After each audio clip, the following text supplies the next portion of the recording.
you remind me. I think I have to set something up. That's what you're. Not a problem. Yeah, Andy gave me the stuff for the hockey game. We could fit on that. Good. That's exciting too. That was fun. Yeah, ever since then they've just been on a roll.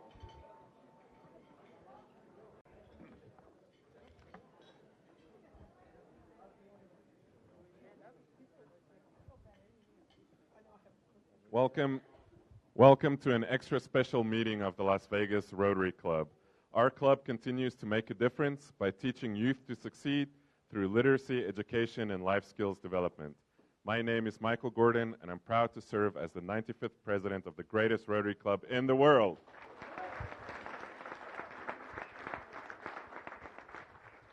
To open our meeting, I would like to call to the front past President Sharon McNair for our invocation.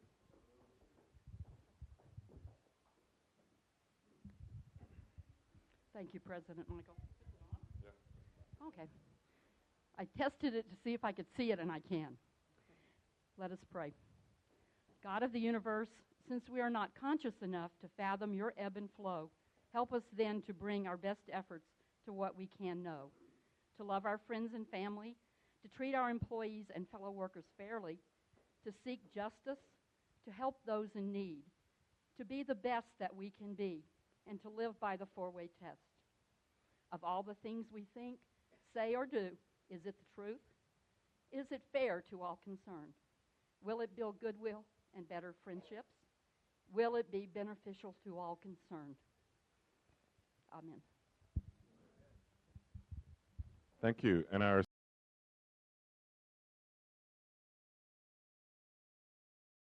think this is our first time for Marie. No pressure, Marie.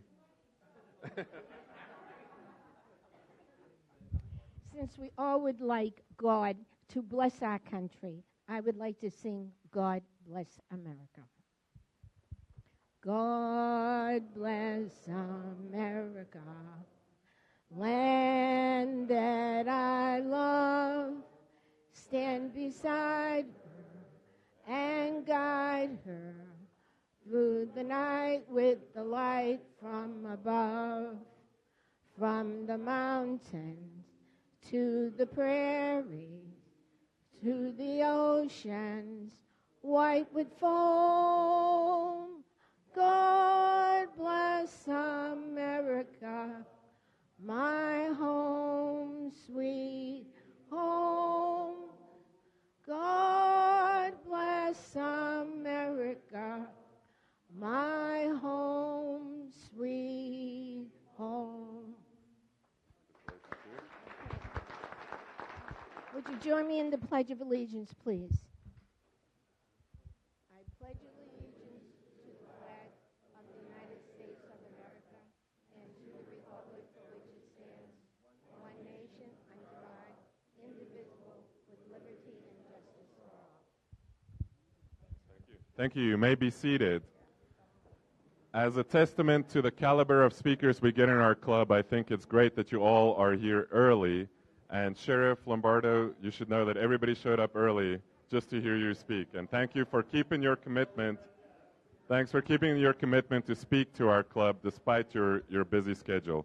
So to introduce our sheriff, I'm going to call to the front Bill Stirin for a formal introduction. Good afternoon, fellow Rotarians and friends. How do you do? If you're like me, and I'm sure most of you are, sometime in our past life we played some organized ball, maybe in a class play, an orchestra, a choir, and each time there was someone that laid out the plan. You practice, you get on the field, and you're supposed to do it. And when that day came that no one here ever wanted to see, and the call went out, our first responders reacted with skill, training, discipline, and courage. Our speaker today was very instrumental in that training, and when the call came out, he was also on the front line. Please welcome our speaker, Sheriff Joe Lombardo.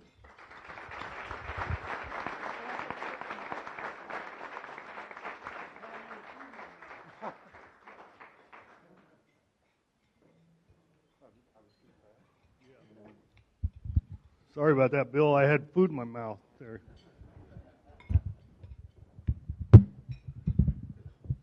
Well, good afternoon.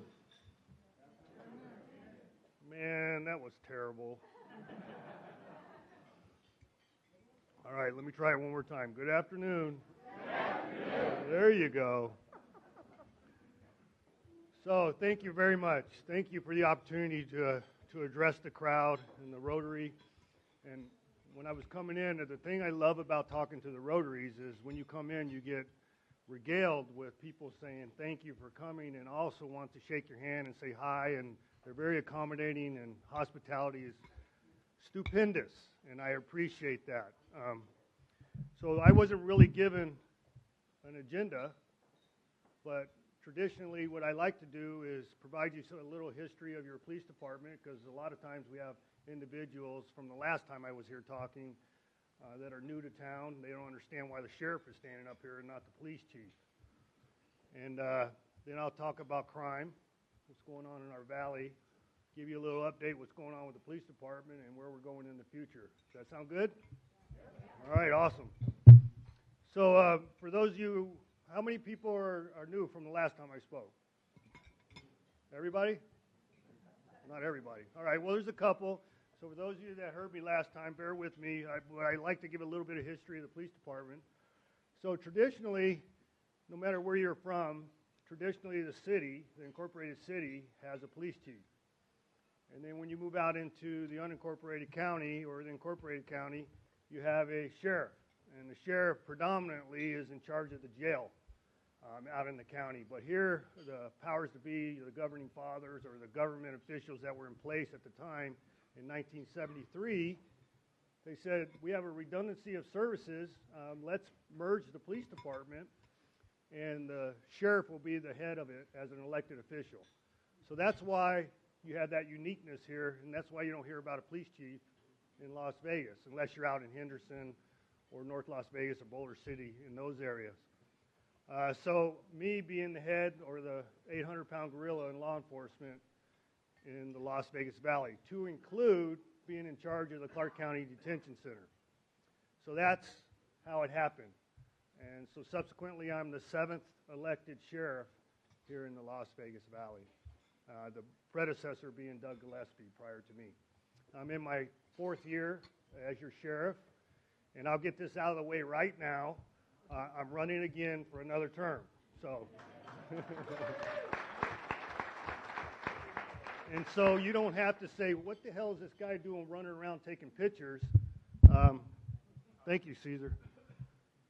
Why is this guy running around taking pictures? Well, he's part of my campaign. That's why he's doing that. So let's get into it. What's going on with crime in the valley? What is your perception? Is it out of control? It's not? What is it? What do you guys think? You think it's increased? Nope, it's actually decreased. There you go. No, because a lot of people, it's a perception thing, and people quite often ask me, you know, it seems like it's chaos here. Every time I turn on the TV, they're talking about murders or crimes, and I said, well, because it's a little bit different because of the 24-hour news cycle. What you traditionally experienced in years past, prior to the internet and bloggers and the competition in the media, was you'd hear about stuff in a 24-hour cycle. Nowadays, you hear about it in a 10-minute cycle, or actually a 1-minute cycle. And so the perception is it's total chaos. But in actuality, crime is going down. It's going down compared to the year previous. But it still it's nowhere near the 1990 levels that we experienced in the past. Now, the numbers may seem like it is. Well, no, the number is a little bit higher than the 90s. Well, yeah, but the population was half as much in 1995 as it is currently. So you have to put it in per capita perspective. So, more importantly, modern day and current time, violent crime, we're down 1% compared to last year, which is very good. And you say, well, Sheriff, come on, 1%, that means nothing. Yeah, it means a lot because we were up 11% from the previous year. So for us to make that reduction is a huge number. So we're going in the right direction.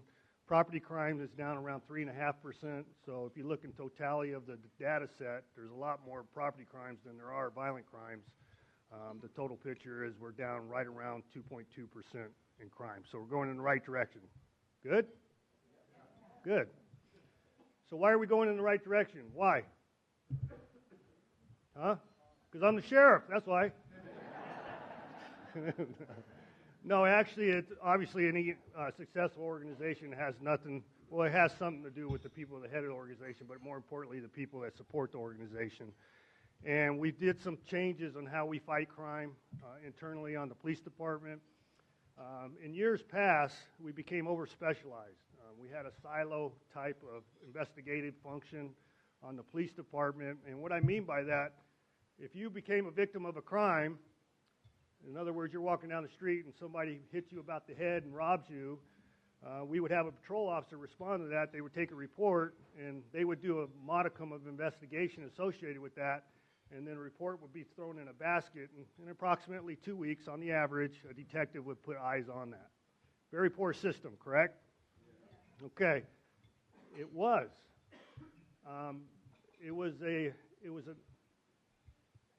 was a product of specializing on how we investigate crime instead of globalizing it. And so what it is, cops become over-specialized. A robbery detective only understood robberies. A narcotics detective only understood narcotics. And we didn't generalize it, and we became too specialized, and it actually hindered us in our policies and procedures. So, solvability. After a crime has occurred, the detective puts eyes on and they investigate it, and on TV they solve 100%, right? In reality, what do you think we did? Huh? Somebody shout something out. If we did 50%, you would be the president, buddy. No, 80%, absolutely uncalled for. 3%. So let's just put it in context. 36,000 burglary calls a year, solving 3% of those. If you were in your business, everybody in here is a diverse group here in the Rotary, if your business produced 3% product based on what your overhead was, you'd be bankrupt, correct? And it's no different than us. We got so specialized and so removed from what we did, so one of my goals was to decentralize the Detective Bureau and push them out into the area commands, make them more responsible. The victim's name became a name versus a number. And right now we're up to 28%. So we're going in the right direction. So that has a direct effect on those crime numbers. Because if you look at the rest of the United States, right now, it's going to be right around an increase of 7% of violent crime across the United States. So your jurisdiction had a decrease of 1%. So that's good. We're going in the right direction. We're doing the right things on how we look at it. The other result of that, and the reason why, is it not just because, remember what I said, well, that's after the fact. That's post-crime. What are you doing to prevent it, Sheriff? And my idea on that is cops make a difference. You gave me the ability to hire more police officers here recently. We went 6 years without hiring a police officer. The national average for officers per 1,000 permanent residents is 2.2. Your jurisdiction had 1.6, not including the 42 million visitors, who are responsible for about 8% of my total crime. So we were not being proactive, we were being reactive in what we did as a police agency. Passage of the sales tax enabled me to hire police officers. So we put our first new police officers on the street from the last 6 years last year. So right now, I have moved that ratio up to 1.9 per 1,000, and the proverbial goal is 2.0 per 1,000, and we'll be there in April. And so that's good. So we're hiring, the economy's looking better, and we're making progress on how we're dealing with crime. So just a survey of the group, does crime go up or down in a bad economy? Who said down? It's down. Traditionally, crime goes down in a bad economy because people have less stuff to steal. They pay more attention to what's going on with what they do have. They tend to huddle. They move back home. And then they're just more savvy in a down economy. In an up economy, people have disposable income, and it's a ripe environment for crooks. So, Sheriff, wait a minute. You said crime's going down, but the economy's getting better, so it should be going up. No, it's a product of hiring more police officers, the ability to pay better attention. And that's why we are meeting success. I also mentioned I am in charge of the jail. How much does it cost me to house a human being on a daily basis? $135 a day. So do the math, times 365, it's cheaper to send your kid to Harvard. It's very expensive to house a human being. My average daily population at the Clark County Detention Center in the North Valley Complex is around 4,100 inmates. I hear the whistles out there. That sounds like a lot, right? In a community our size, it's deplorable. If you look at the western United States, the beds per 1,000 permanent resident is the worst in the United States. So that's what I'm dealing with moving forward, just so you have a context and you're educated on what the issues are. 72% of my average daily population is felons. That doesn't give me much room for quality of life issues. Individuals that are out begging on the corners, those things that really bug the hell out of you as a resident. So that's what we have to deal with, because we have to be able to give our officers tools to deal with those kind of things. Now what's going on? Is marijuana legal now? Yeah, I'm just joking. I know it is.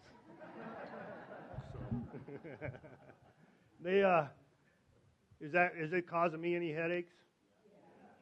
Not necessarily, okay? I like baiting you guys into these questions. We don't know yet. Granted, Denver or Colorado was our good beta experiment.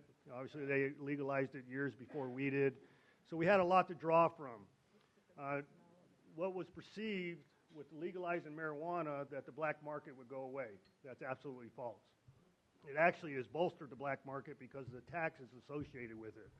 It's cheaper to buy it on the black market, just like any commerce, than it is to legally do it because of the taxes and the tariffs associated with the legal piece of it. So that panacea that people were using marijuana for to balance their budget didn't come true. Where they have noticed not an increase in violent crime associated with it, but they have noticed an increase in fatal accidents associated with it. They also have noticed an increase in juvenile admissions into the emergency medical environment because of the edibles.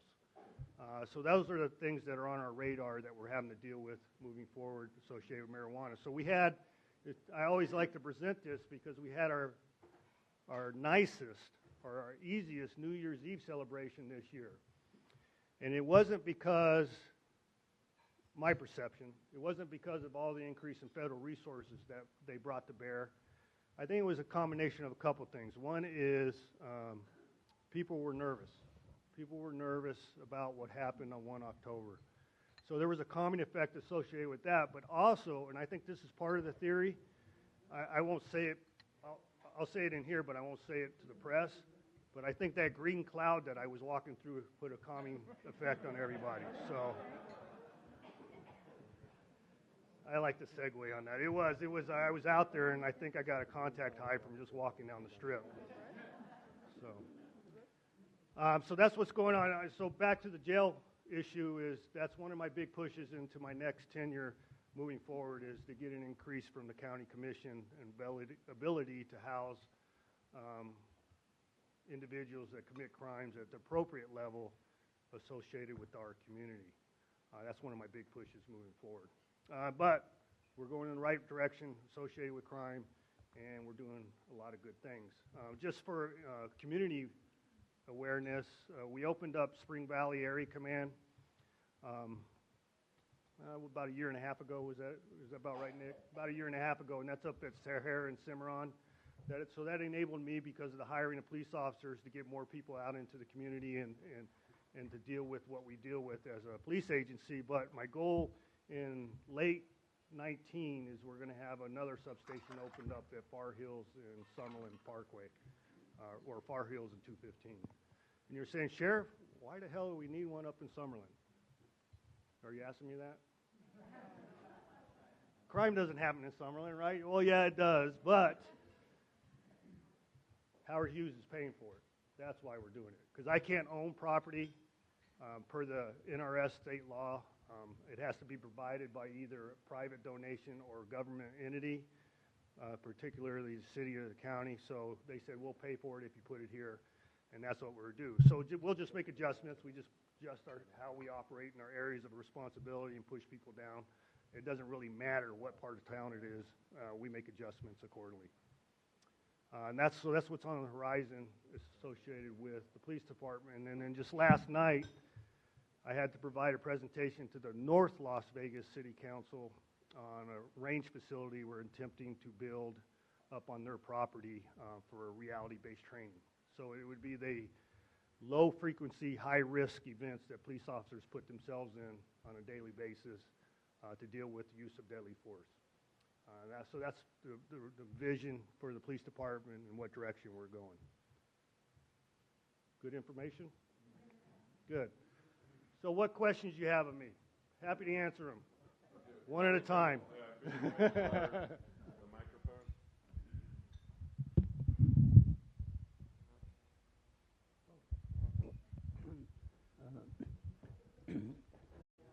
He asked me, what is our position, or what are we going to do as a police agency dealing with the Attorney General Sessions' position statement on marijuana. It really doesn't affect me because he gave direction to the federal agencies that enforce those laws, particularly the DEA, to make the decision at the state level. The DEA here locally doesn't have the resources to do that enforcement. So it would be very, even though the law has been brought forward, they don't have the resources. A bigger issue for the DEA here locally is the opioids and how we deal with that, the methamphetamine and the cocaine. The traditional drugs that you're aware of, they have very limited resources. It's quite often we're not called upon Las Vegas Metro to deal with those issues associated with dispensaries and cultivation. So I don't have a position on that, sir, because it's not my bailiwick. It ends up just like immigration falls under the federal auspice. So. Sheriff, after 1 October, we're all reminded of what you do, and thank you so much. You alluded to it during your talk about the homeless and beggars and people approaching you, and it is one of the things that you can't go to a parking lot of a fine dining restaurant or walk somewhere without being approached by somebody or see them on the street.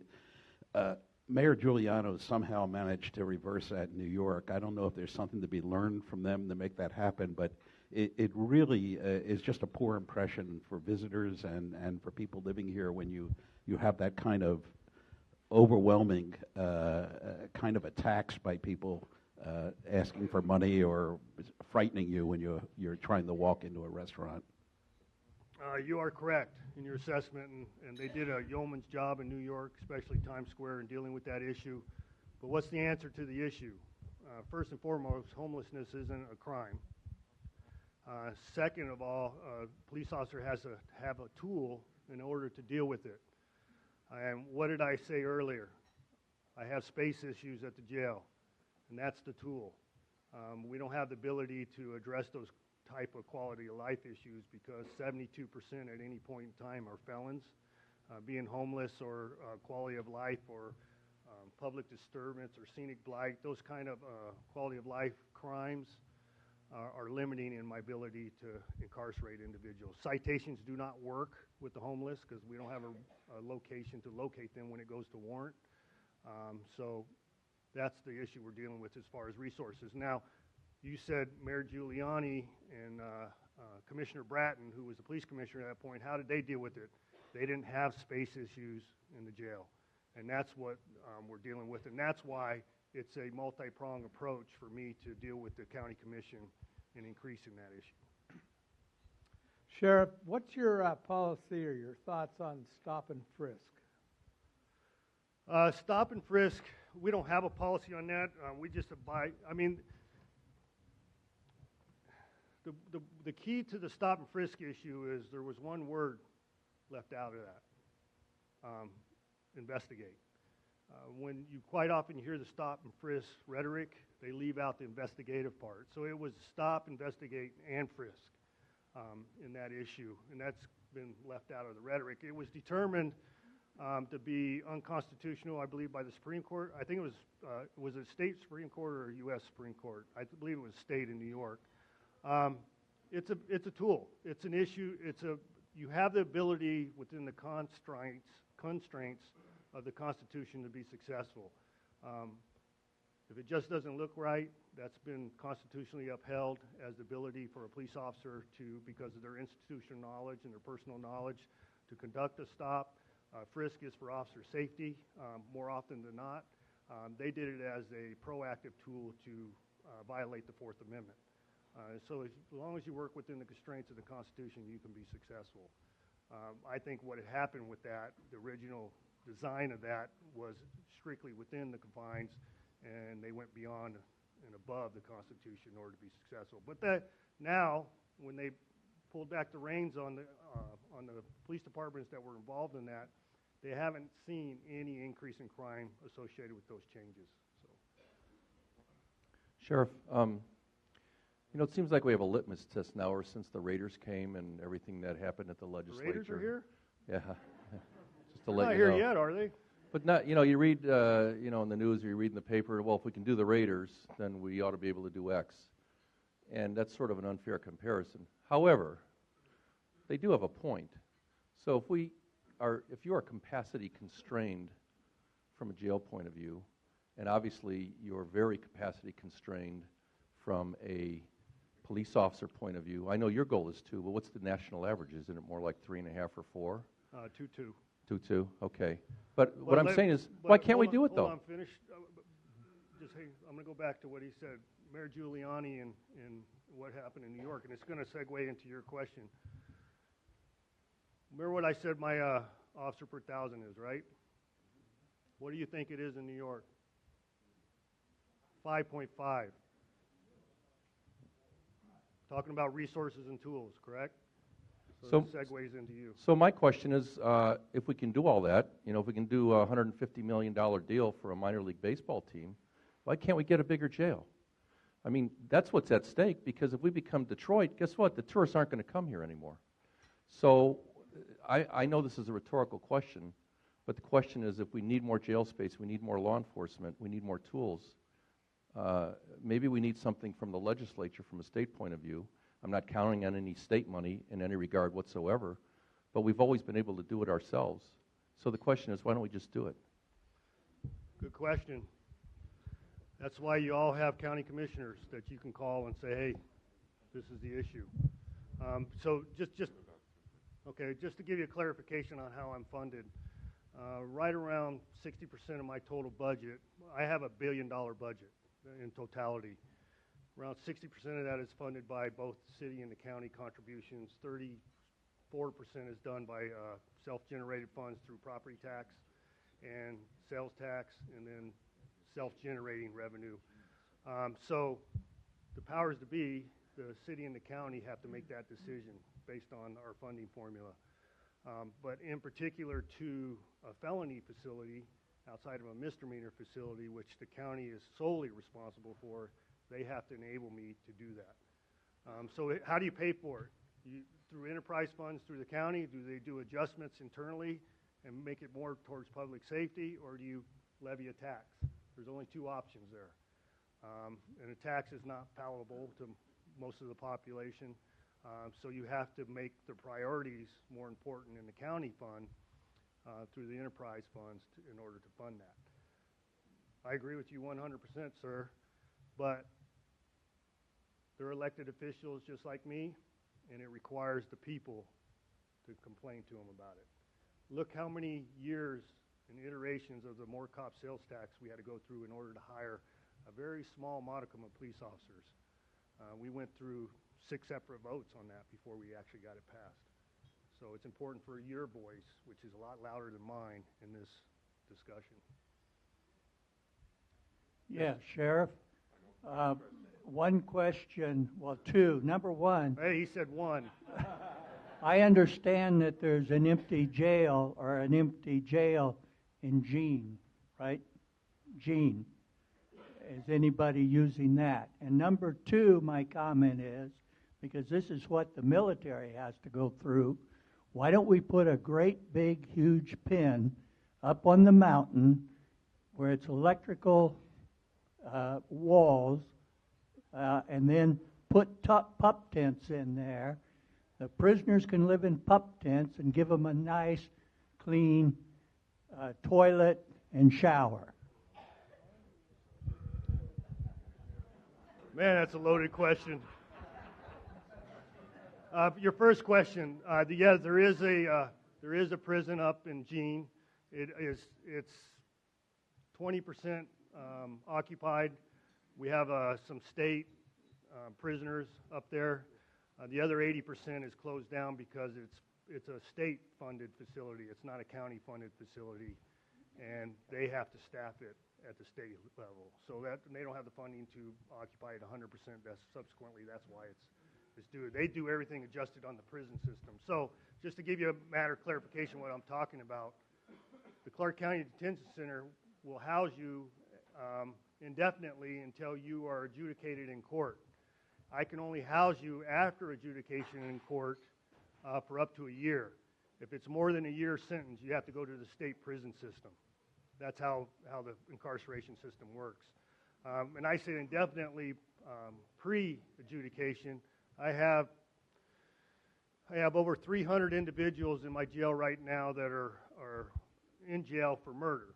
Okay, 34 of those have been in jail waiting trial for over 5 years. So there's a lot of different spokes in the system, the criminal justice system. They all have to be functioning at the same level for it to work.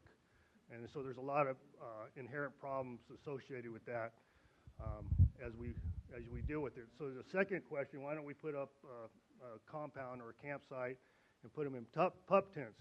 There's this organization in the federal government called the Department of Justice.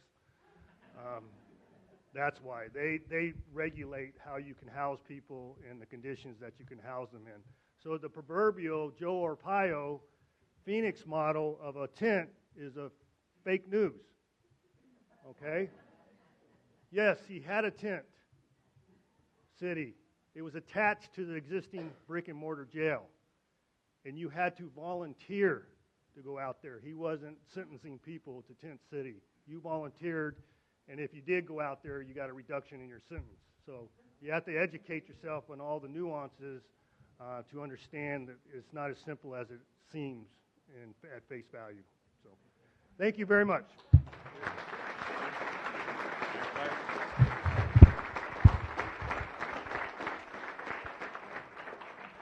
Thank you for coming to speak to us today, Sheriff. I know you have another appointment, and you're standing between these people and their lunch, so we want to get that going too. So we want to thank you by presenting you with our Share What You Can award, where we will give a. Oh yes. See, we're out of practice, so we'll give a warm meal to a homeless vet in your name. Thank you again for coming to speak to us. And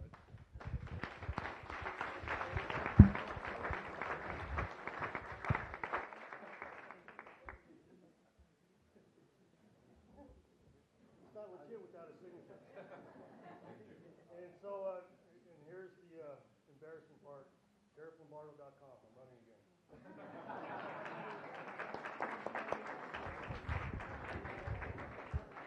thank you. We are going to move straight into introductions, and then we're going to take a break for the food to be served. So the food can come out, but we'll move into introductions. So starting back where we were, Pledge of Allegiance, Mr. Sergeant at Arms, if we could move to the introduction of international visiting Rotarians. Bob, do we have? No internet? Any visiting Rotarians? Visiting Rotarians over there?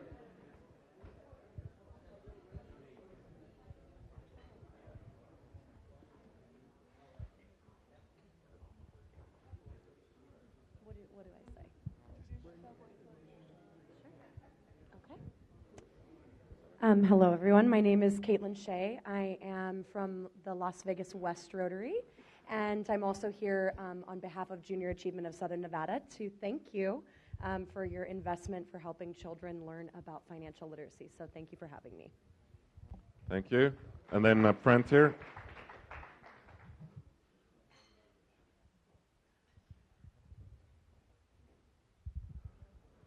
Good afternoon. I'm Donna Friswell. I'm from the Newark, Delaware Morning Rotary Club. We were chartered in February of 1999, and I have 18 years of perfect attendance, and I don't intend to mess it up. Hence, I'm here today. Good job. And Mr. President, I have a banner. We have a banner right there, and pause and smile for the photo.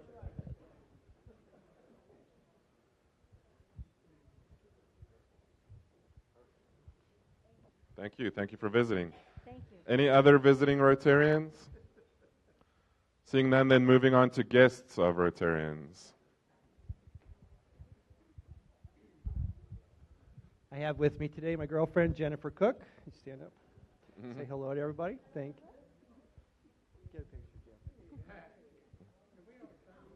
That's it. Jennifer was boogieing at our Christmas party. Weren't you? Yeah. Hello, everyone. I'm here with my wife, Harriet, and we get a 10% discount on her meal because she helps set up. Nice. Over here. President Michael and fellow Rotarians, it's my pleasure to have with me three guests today. First is Tom Davis from my office, one of my partners, a fantastic attorney. We also have Jessica Black and Zachary Walters from the Foundation for an Independent Tomorrow, who we have multiple board members in this club on that board, and we'll be happy to talk with them in just a little bit.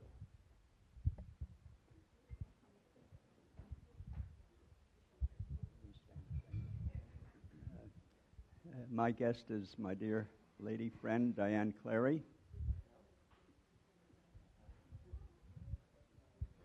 And then back there. My guest today is Gary Birkon. He is a retired police captain from Rochester, New York. Nice.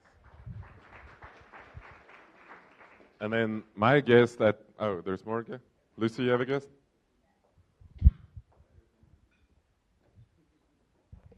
Hello, my guest name is Michelle, and I'll let her introduce herself. Hi, it's pressure. Hi, Michelle. Thank you for letting me spend my afternoon with you. I work for Post Launch. It's a marketing company, so we take everything that's scary and intimidating and creative about the internet and help get users to your site.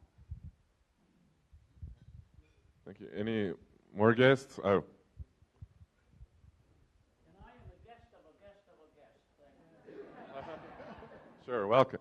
My guest at the head table is Richard Yost, who's been practicing law for over 40 years, splitting his billable hours between representing clients in tax-exempt financing transactions and serving as general counsel to the Nevada Institute for Autonomous Systems, the drone people. Previously, he helped form and then served for 10 years as a director of the Nevada Insurance Company that reversed the medical malpractice crisis that hit Nevada in 2001. Lately, he's been a part-time instructor at the Boyd School of Law, teaching privacy law and how it interacts with technology. Hello, Alexa. He's on the board for the Foundation for an Independent Tomorrow, and he enjoys spending his limited free time with his children and grandchildren. And today, we're going to have double portions because the sheriff and his guests left. So Richard and myself are going to have double of everything. So please help me join me in welcoming all our visiting Rotarians and guests.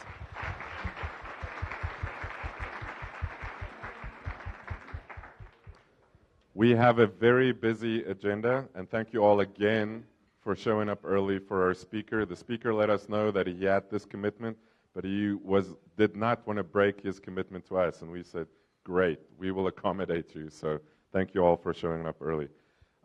Doug, if you could take the microphone to Janet Linder for an update on one of our members. I don't know how many of you all know, but Ted McAdam has been very ill. Actually, before Christmas, his appendage ruptured. He was actually at the Rotary meeting, and Diana is trying to get his wife is trying to get a hold of him because the doctor had read his scan, and his phone was off, and the doctor said, "Get him to the hospital now." Anyway, long story short, they did the surgery, a lot of infection. Got to come home for Christmas. After Christmas, he got more infection. Ted is still in the hospital. He's had another surgery, and he's got drains in him. But the good news is, we almost lost him twice. The good news is, yesterday he ate for the first time big people food, and he was able to function like a regular person, and hopefully he's going to be able to come home in a week or so. I mean, I don't know. The jury's still out on that. But please keep him in your prayers. Mountain View. Now, let me say all this about that. Please don't zoom over to Mountain View. I think it's important that he's so weak and has been through so much. Please don't go visit him. Send him a card. I think that's the nicest thing you can do for him. It takes energy to have a conversation, so just motherly advice. No, the food, the dinner. Oh, yeah, okay. We had talked about actually having a food dinner, all of us take turns. Actually, Stephen and I are taking food over on Sunday. Diana has requested no food at this point because she doesn't know what their schedule is, so it's kind of hard to deliver the food and you know, if her not being home, she's at the hospital a lot. So thank you for your thoughts, and that's the scoop. Thank you. And then if you could take the microphone to Glenn Meyer, who's also going to give us an update on one of our family of Rotary. Excuse me. Many of you people know that Deb Granda and her husband Bill have been going through some pretty significant challenges recently. Deb hasn't been able to be here very much. She did want to update the club, and so she put together a letter that she asked to have read. I'll tell you just a heads up, it's a pretty raw letter, but Deb's in a pretty raw place right now, so this is the message from her. Dear fellow Rotarians, in talking with Janice and Sean recently, they believe that most of you are not up to date on Bill's condition. Bill's diagnosis is stage 4 metastatic urothelial cancer. It is technically cancer of the urinary tract and has already impacted the left kidney, bladder, and prostate. He currently has 8 tumors, 1 in each lung, 5 lymph nodes, and 1 in the liver. The tumors in the lymph nodes are stable, but the others are all growing. We had a meeting with our oncologist yesterday, and the news was grim. As some of you know, we've been dealing with this for 5.5 years, with a brief 18 months of supposedly being cancer-free, though I'm not so sure about that. Since the fall of 2016, he has been 2 failed clinical trials. He got pretty sick in December, and we believed at that time that it was a side effect of the second trial drug. Since Christmas, he has been confined to the couch most of the day. He is extremely weak, very tired, lethargic, and has lost about 40 pounds. Eating had been a challenge, but seems to be improving somewhat. Yesterday, the oncologist told us that these symptoms are all now from the cancer itself and not the drug. They are putting him on another immunotherapy drug, but the goal for that is to give him a little more time, not curative. The doctor told us yesterday that a cure is not possible anymore. He would not commit to a period of time that Bill has left, but basically said it would depend on the drug. Needless to say, we are devastated. Bill is not working anymore, and I am trying to reorganize the business without him. It has been difficult for me to take care of Bill, tend to my clients, manage the business, and take care of 4 cats. So Rotary had to take a back seat. I miss you all so much, and I'm hoping to get here in the next couple of weeks, but life these days is on an hour-by-hour basis. Phone calls, emails, texts, and visits are all very much appreciated. At this time, we need to be with our friends. I miss being here, and I will get back on track. I just don't know when. Bill and I love you guys. From Deb Granda. Thank you for that update. And then the final one is past President Karen Wisenand's husband, Tom, is undergoing open heart surgery today.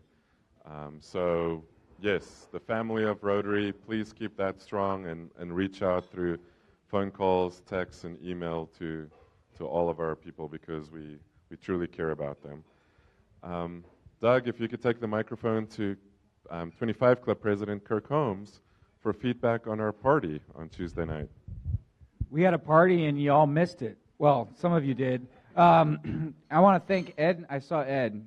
Ed, you're awesome, by the way. Ed donated and Larry's donated some wonderful appetizers for the night. There's some pictures in the wheel. We had a good time, and if you missed out, well, guess what? There'll be more social activities coming in February. I think it was interesting that the past presidents were the first ones to show up for the free food. So before the 25 Club was there, so something to take into account. Next up, if you could take it to Marie Walsh. Marie, where are you? For Breakfast with Books. Thank you, Michael. We had Breakfast with Books on Tuesday. The numbers aren't too good this month, but I have good news for you after I give you the numbers. The adults were 73, children 139, for a total of 212. That was kind of slight for us, but there were 54 children in attendance that made out their reading log that in a month they read 10 books each. So they had read 540 books. So I thought that was magnificent. And according to Spread the Word, we were the only school that made that. So I'm very proud of that. Thank you. Congratulations. PEE Jackie Thorneal, President-elect. She's going to tell us about our Paul Harris points match. I just want to remind everyone that we are going to be doing a points match. The club will match at 50% as a reminder. So if you would like to get your first Paul Harris or move to the next level, let me know because I do have the total. So just let me know I do have the report with me. And remember that we will be doing the presentations at our 95th anniversary dinner in April. And then Foundation President Larry Rouse is going to announce our new foundation trustee. Thank you. The Las Vegas Rotary Foundation had an unexpected vacancy on the Board of Trustees. Last week at a special session, we have recommended to the club that Dan Adamson be selected out of the many qualified people who applied. And wanted to remark, we had in the time I've been on the club, we had our first woman applicant, and we have another opening coming up in 3 months, and we'd like to encourage all the women in the club to consider applying for the foundation trusteeship. So congratulate Dan. Dan, is Dan here I think we have to do a motion. Yeah, Dan is not here. I think we have to do a. So I would move to appoint Dan Adamson as the. Second. Any discussion? All those in favor? Any opposed? Congratulations, Dan Adamson. Then President-elect Jim Cole.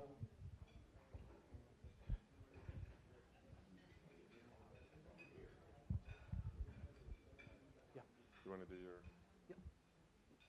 Oh, yeah.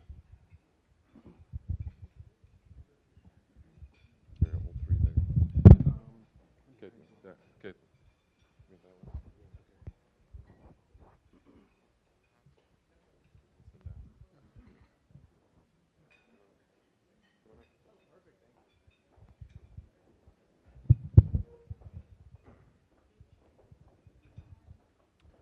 Okay, President Michael and the fellow Rotarians, we've got a great day here today.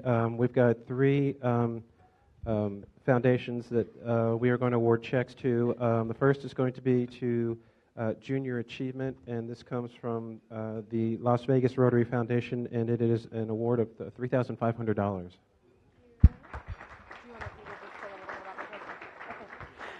Guys, thank you so much for this gift to us.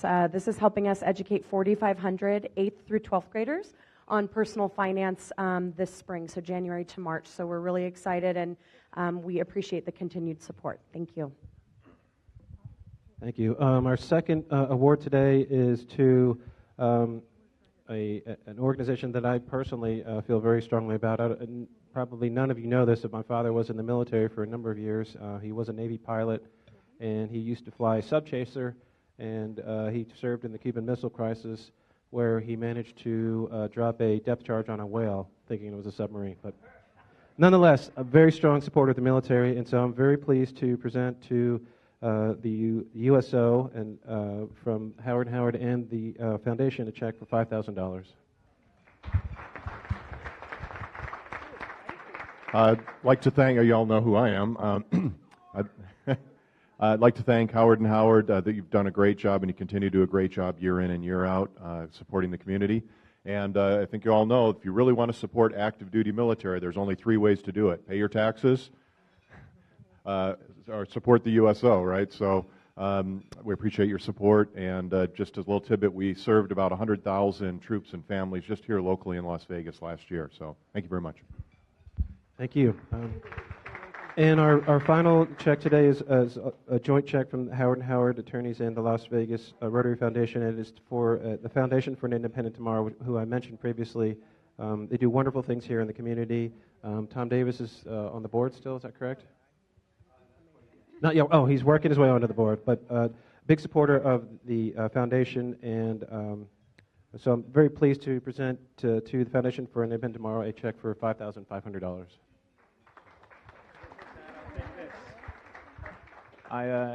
Thank you very much. Again, I'm Zachary Walters. Thank you very much for having us here. The Foundation for Independent Tomorrow, I'll keep it short, FIT, is very thankful for this donation. I am a senior case manager there, so I'm on the ground working with all of our clients day in and day out. And we really do make a difference in people's lives. At our heart, we make sure that people have the training and also the knowledge to be a well-developed workforce. So that way they can go out there to any job and feel comfortable. That way employers also have competent employees. So thank you very much. Hi, I'm Jessica Black. I just wanted to second what Zachary said and to say thank you to all of the people who have supported FIT, and we really appreciate this donation. And on behalf of the FIT staff and board, we thank you. Jim was flashing. Oh, okay. Jim, we're good with pictures? Okay. Thank you, guys. Thank you. Thanks. Next up, we have some exciting news, and I'm going to call Janet Linder to the front. And if Rosalie is here, I don't think Rosalie is here. So Janet is flying solo.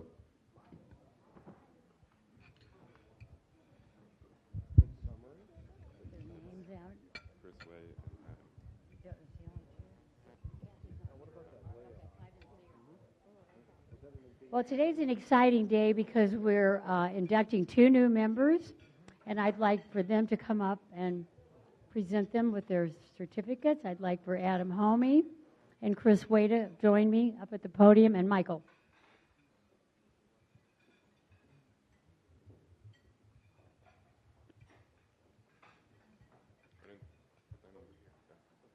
Yes, please. Well, I'd like for them to talk a little bit about who they are and what you do, and I just want you both to know how excited that we are to have you join our club. We're very proud of our Rotary Club, as you gathered, I'm sure, in the meetings. We're very active. We're the biggest in the Valley, and I think the most active in the Valley, in the world, right? Okay, excuse me. Okay, so Chris, we'll start with you. Welcome, and tell us a little bit about Chris. Thank you, Janet. Thank you for the warm welcome. My name is Chris Way. I'm the Vice President General Manager of KTV Channel 13. I've said hello once or twice before, but see many familiar faces here. Community engagements in our DNA as broadcasters. There's many of the nonprofits here that we've been engaged with in the past that recognize today. So really, really excited to be part of this community of being a Rotarian and really looking forward to developing some new friendships and relationships with the folks in the room. So thank you. We're excited about you being here. Ready? Okay, my name is Adam Homey. I'm originally from Pittsburgh, Pennsylvania. Moved here just over 4 years ago. Wasn't enough snow for me, so I had to come here instead. I heard about the Rotary over the past year or so because Captain Kirk and I we collaborated in a book called Journeys to Success, the Millennial Edition. He and I become good friends, and I can tell you that every time I've met up with him, the first, second, third, 19th, and 23rd thing he's told me about is all the awesome charitable stuff that the Rotary does for the community. So I was inspired by that, and that's really something that I want to be involved in as I start to branch out more personally in the community, and I look forward to getting to know so many of you. Thank you. Welcome. Happy to have you.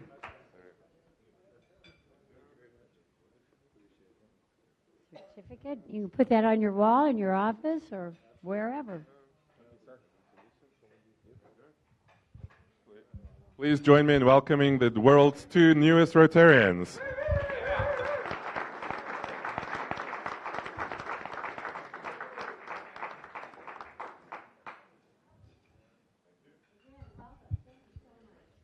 Thank you, guys.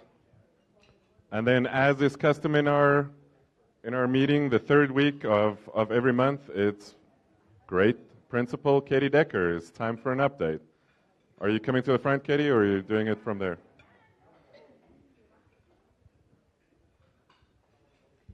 All right, so great things are happening at our STEAM academies. I brought with me two of my art teachers. I have Kate Canepa. She is over at Howard Hollingsworth, and it's her second year teaching art there. And then I have Jocelyn Schroeder, and is it your third year? Third year at Walter V. Long. And then I have Hannah McDonald, who is a first grade teacher and a brand new mommy over at Walter Bracken. So she gets a little break today.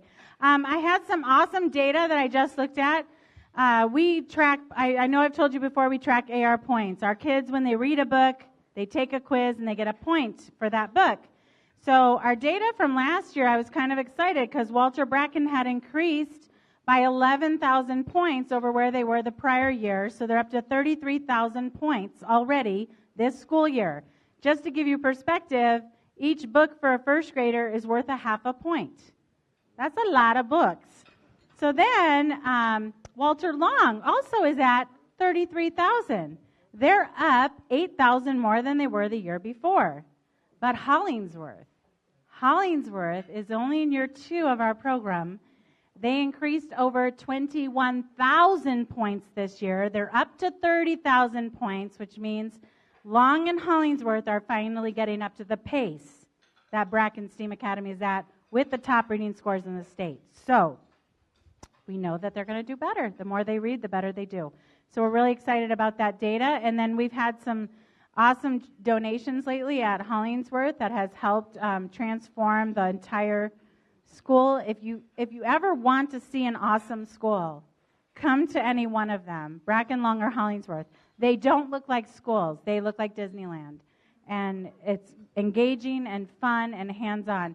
We are getting ready to Bracken won National Title I Distinguished School. We're heading to Philadelphia in February. We're also heading down to BizTown. So we're very excited about that. All 3 schools, all 5th grade students will experience BizTown in Phoenix because we still don't have one here in Las Vegas. I don't know why. But we'll keep road tripping it down there. We get to sleep on the floor of the Children's Museum. I love sleeping on the floor. Please help us build one here. We really need it. So we've got those trips coming up. But again, I've been posting on Facebook some of the opportunities. We always need interviewers for the BizTown interviews. We always need people to come by, read to the kids. There's always an opportunity at any one of the schools. I'll take you any day, any time. I'll put you to work. So before she leaves, why are you going to Philadelphia? You just kind of glanced over that. Bracken, for the second year in a row, is our National Title I Distinguished School for the state of Nevada, of which they choose 2. It's our I don't think anyone's ever got it twice. Yeah. I didn't think you could. So for the first time ever, Bracken has won this award consecutively. So well done, Katie. Thank you for everything that you do in our community. Okay. Okay, so past President Jim Tucker is telling me there's a couple of squares left for the Super Bowl board, and he's leaving it up front. And if you have not yet had your dessert, you have about 3 minutes to have your dessert before we come back for more announcements. Enjoy your fellowship.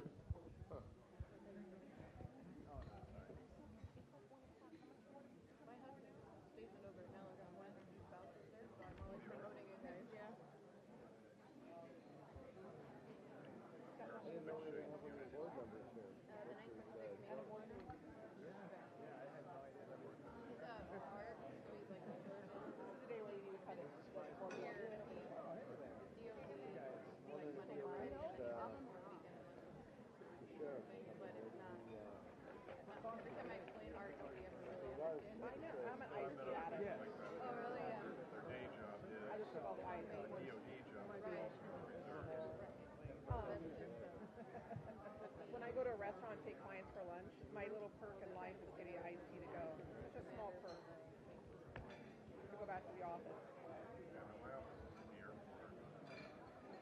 We have 3 people up in now that you are pathway. They don't have anything similar.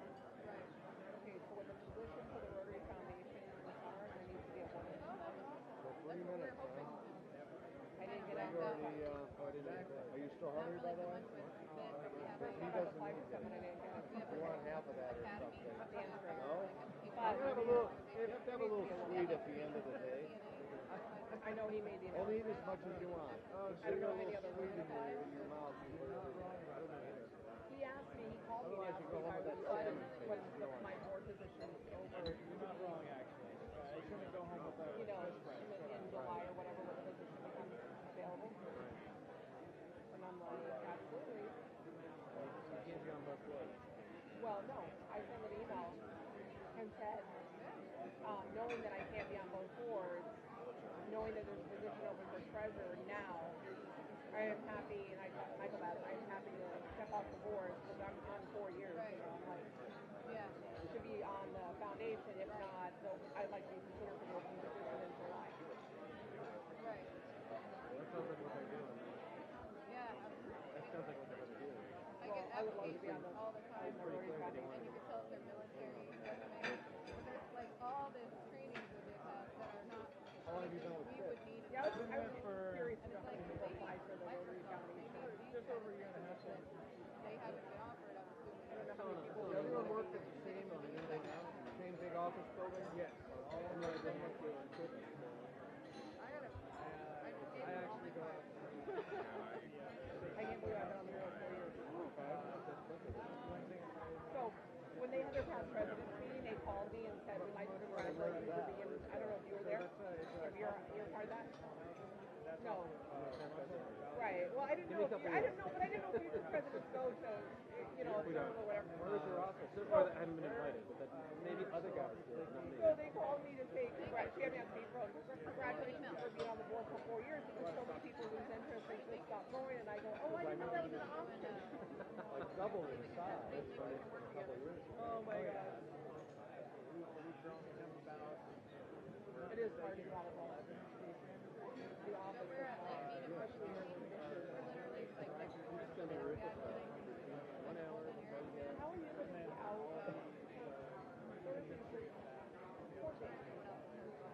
You guys only know they get the rent. Yeah. Paying rent.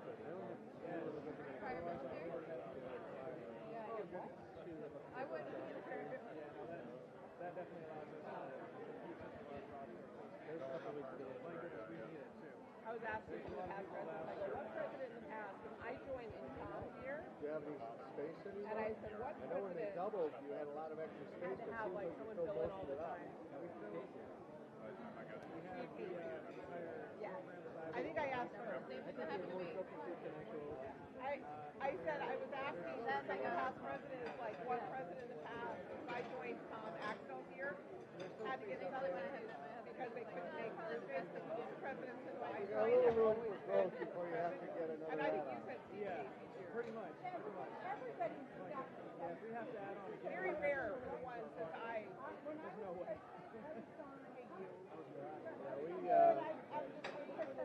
We started out with a third of the floor where we used to. We started out with a third of the floor. No. Then we went to half a floor. Then 3/4, and then we slowly built up. Now we got a whole floor. And we've probably got one extra office right now. So the question is, do we stop? Or if we expand, we got to get a part of another floor. Right. So the whole process over again up there. Exactly.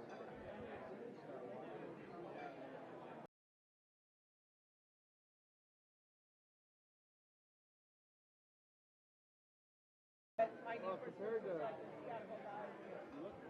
early days, it's like night and day in terms of. How long have you been there now?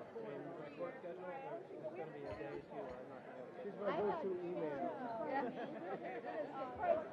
Because Andy and Janet travel so much, they want to pin them down. So many people. First meeting I had was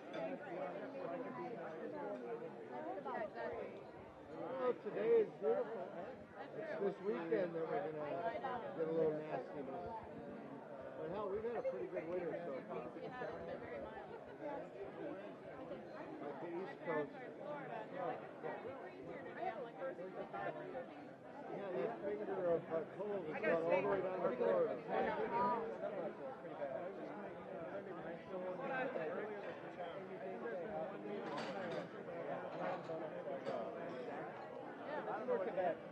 Yeah, usually there's a few weeks in the morning where you can get that cold, but not this year.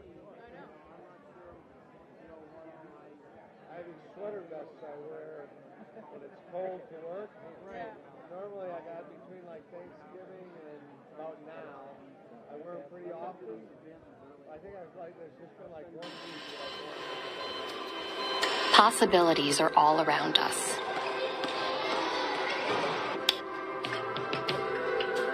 Everywhere we look, we see opportunity. We see potential in unexpected places. And when we share our ideas with others, we know they'll see it too. And bring new perspectives.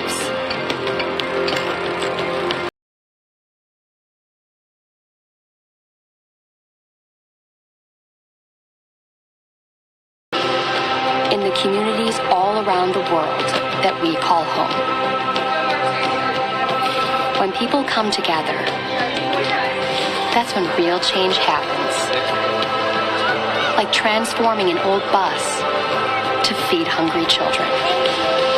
Or providing life-saving equipment to those who need it most. From fighting disease to rebuilding schools. We turn what we see into what we've done. We are people of action. Get involved at Rotary.org. Thank you all for being people of action. So, Doug, if you could take the microphone. Kirk, are you doing the... Okay. No worries, Doug. Kirk is just going to handle it here from the... Yeah. So in our continuing education of the Rotary Club with respect to all the resources, cyber resources that are available, I just wanted to show you and take a few minutes to talk about Facebook.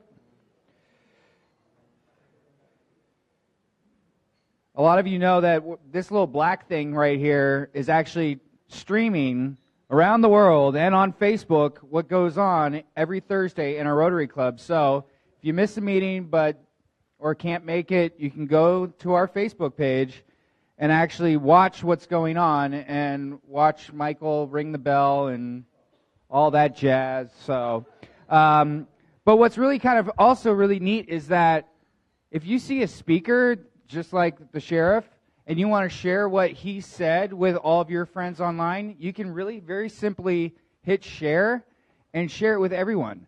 I mean, we're people of action like that video just described, so why don't all of us take a few minutes every Thursday and share with our friends online and share with the world the action that we do, the checks we cut, the service, the books we read, the things that we do to change our community, each and every single one of us, by just taking a couple of minutes every single Thursday and hitting share. Like there's Kirk right there saying, let's do this. We have the ability to literally share what we do in our club with the world just by taking a few minutes, and I'll show you.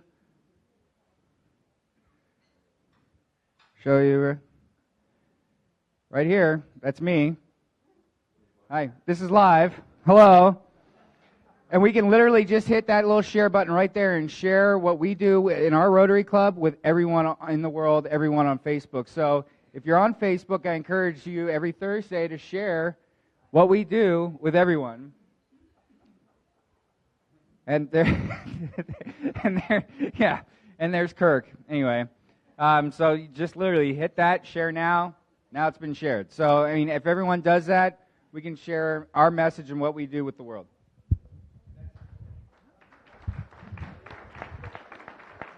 Thank you, Kirk. Thank you for what you're doing. Now you need to talk about how do we edit that piece of you out, right? So. Yeah, I just want to add, in case you're not aware, how to get to that Facebook page. I don't know if you want to say anything else, but if you go to the main club website that Kirk showed earlier, there's a little Facebook icon on there. You can click there; it'll take you to it. Also, we push an email out every month called the Fifth Wheel, and if you go to the bottom of the Fifth Wheel, all our social media stuff is there too. There's a little Facebook icon. You can click on that. Or you can just go to facebook.com, what is it, Las Vegas Rotary Club? Yeah, okay. So that's how you can get to the page. Stop all the time. Why does it start or stop all the time? Because you haven't paid for the high-speed internet connection. Or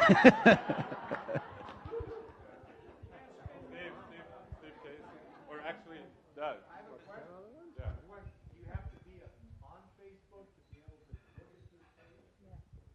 Yes. You're still in the dark ages if you're not on Facebook. But yes, you don't need to be a member though to actually go to the page and look at it. Yeah, just if you want to share it or like it, you can go to the page. You can look at the archives and you can look at the live stream. You don't have to join Facebook in order to look at what's on the page.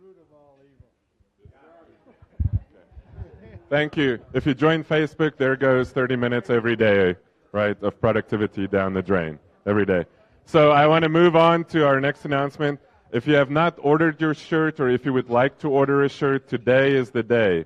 Bill Houghton is putting in the orders today. So if you can pick up one of these, it's only $25 for your Rotary shirt. You can pick the color and the size, short sleeve, long sleeve, whatever. Doug, if you could take the microphone to Tony. Kurt? Just one quick thing. The long sleeve shirts are $29 each, while the short are $25. And Thank long you. sleeve isn't on the form. You have to handwrite it. That's a good clarification. Long sleeve is $29. Short sleeve is $25. There's all kinds of colors here. So if you want that, today is the day. Next up, if you could take it to President-elect Jim Cole for our car show.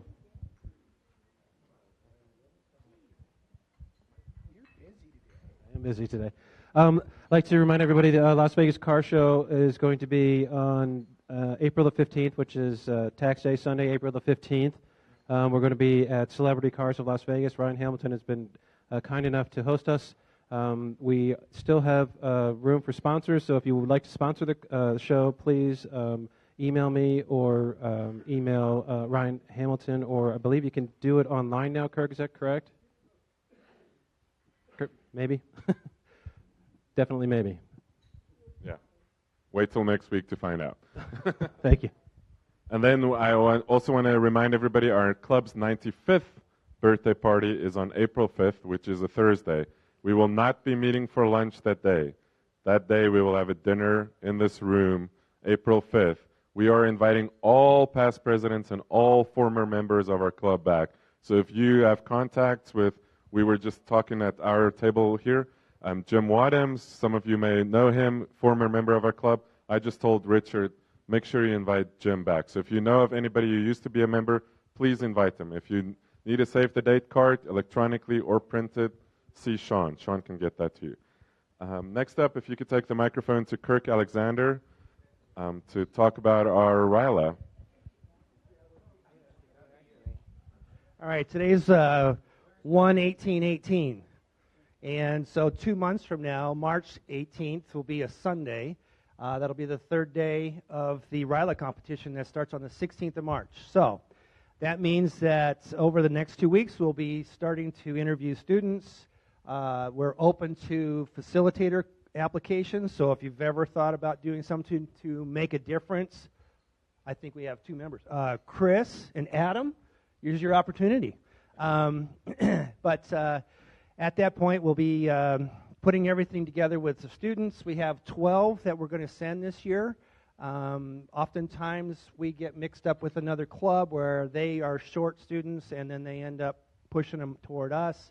and sometimes vice versa, where we have a whole bunch of them. So we'll interview probably 18 students, and we'll send 12.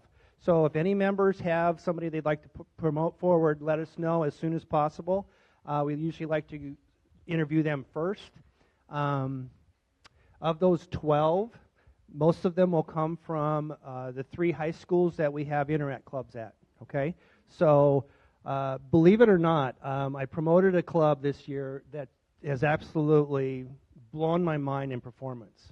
Clark High School has 70 student members in their Interact club. How about that? So anyway, Ryla is 2 months out, and it's a month early this year. So it's usually, in April. The district governor wanted to have it a little early, so we're doing it in the middle of March. Anybody that's interested, please let me know. Thanks. Thanks. So 70 members at Clark Interact is thanks to Al Wagner's wife, is the advisor at that Interact club. So for the first year, great job, Al. Next up, if you could take the microphone to try to avoid past President Russ Swain. Let's see if past President Kathy Delvey is here. Please, Kathy, be here. Oh, she left. So I guess we have to give the microphone to past President Russ Swain. Yeah, we'll control the volume from here. We'll just turn it down. Go ahead. I can see Kirk wants to turn this down, but I don't need a microphone. Right? Okay, hey, I just want to remind everybody, it was Kathy's week to make this announcement, and she bailed on me, so you guys are stuck with me. We are seeking host families for the international soccer team that's coming in next month for the Mayor's Cup soccer tournament. Our club has participated in this for, I believe, over 10 years now. I know I've personally been involved with it. It's a great opportunity to be of service. We host 2 of the soccer team members each in our family, in our homes, take them to the games, take them to a couple of social events, and pause and smile, right?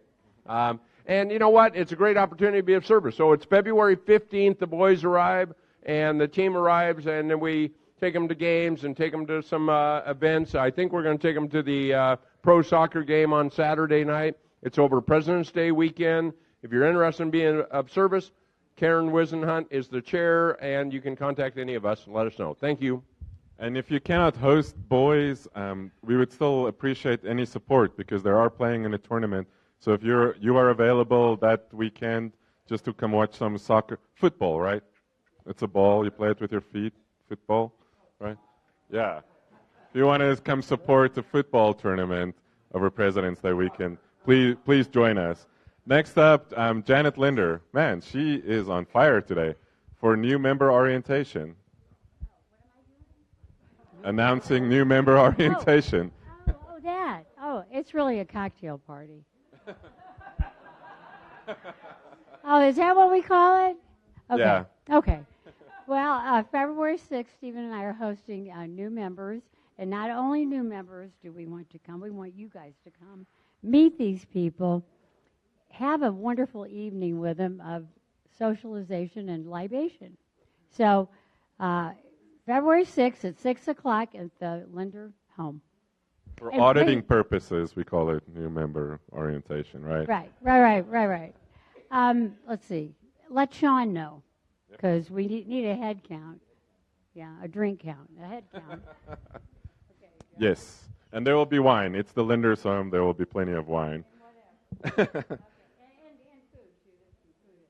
Yes, and then if you could take the microphone, I neglected to past President Tom Thomas, who, through his generosity, and we've talked about Breakfast with Books and everything. I don't know, Tom, do you want to come to the front, or do you want to stand there? Sure. Thank you. Yeah, if you were here last week, you got a good dose of how amazing Breakfast with Books is, and my wife and I have been pleased to partner with the club for the last 4 years in helping to sponsor that. So I just brought the check for our sponsorship this year to President Michael. It's for $12,500, and I say that I say that not about the amount. I say that just so you know kind of what happens in order to basically place 30,000 books in a school. Breakfast with Books and the whole Spread the Word Nevada organization is incredible. I have to tell you also where the basis of this we know is because of the great work that Katie is doing at her various schools. And I wanted to follow up. Katie mentioned that other things are happening at Hollingsworth. And her vision at these schools to go tour the campus really is infectious. And I would suggest you take a trip over to Hollingsworth. My brother Stephen, who many of you know because unfortunately he's rebuilt your knees and shoulders, probably a third of this club, he went over with his wife and his daughters and talked to Katie and then met with the students and saw what was going on. And their family decided that would be their project for the next year, to completely rebuild the playground at Hollingsworth. And it's so infectious when good ideas are germinated in the community. Take your friends over to these schools and see them. My brother was just looking around saying, we need to do something. He went over there, and now this is this massive project that he's got Par 3 and all these groups coming in and contributing. So it really is neat. Katie, our hat's off to you for all you're doing, and we'll keep supporting Breakfast with Books. Thank you, Tom. Thank you, Tom. And then before I get to the drawing, I received, because of Sheriff Lombardo being our speaker today, and we all know what happened on 1 October and what our club did, Janice Linke donated a Vegas Strong shirt that we're going to auction off right now. It is an extra large. So I just want you to know that all proceeds raised will go to our local Las Vegas Rotary Foundation to continue to help pay for the medical expenses. So where do we want to start? $50, Jim Tucker. $50, do we have 60? 60? 60 back there, Katie Crockett. Do we have 70? 75? 75? 75, 70? 75, Jim Tucker. Any higher than that? Any other amount? Going once? $100, past president. Well, I can really put it in water and stretch it for you, but that's about the extent of my abilities. Do you have a double X? No, sorry. Okay, $100, past President Steve Casey. Going once, going twice. Thank you, sir, for your generosity. Now let's see if you can win some of that money back, right? So for the drawing, the number is 848-279. 279.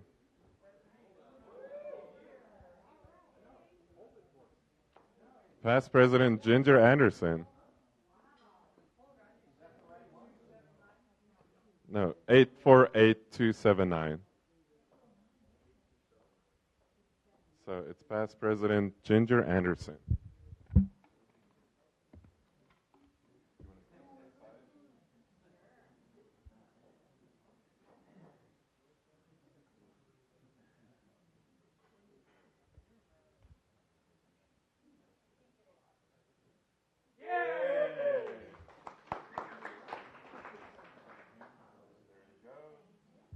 Pot continues to grow.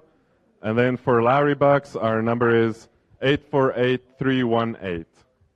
318. Anybody for Larry Bucks? Carolyn Sparks. Congratulations. Congratulations, ma'am. Pause and smile. Thank you. Thank you all again for showing up early and listening to our speaker. As I like to say, Rotary is like tennis. The one who serves best usually wins. Now go forth and make a difference.